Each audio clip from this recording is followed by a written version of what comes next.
All right, this is our second portion on composition functions.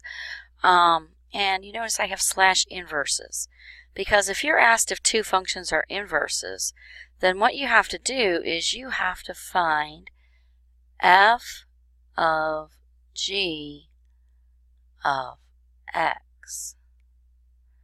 What does that mean? And you would also have to find g of f of x.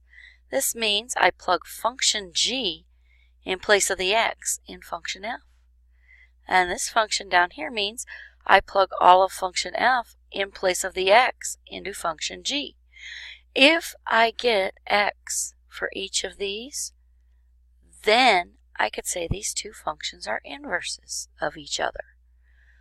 Okay, well, let's try this. So I'm going to plug function g in place of the x into function f.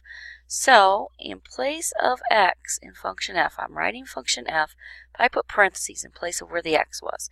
So it was x plus 3, so I have big parentheses plus 3. In place of this, I'm going to substitute all of function g, which is x squared.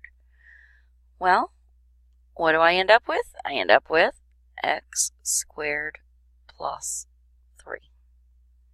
Okay, now do we get the same thing? Let's check it out.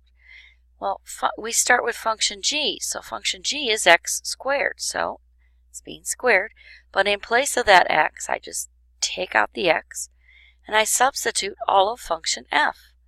So which function f is x plus 3?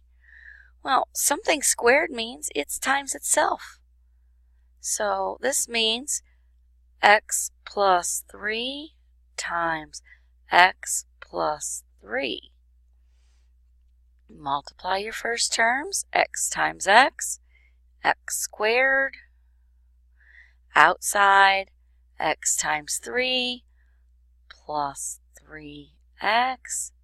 Inside, 3 times x plus 3x. And then 3 times 3 plus 9. Combine your like terms.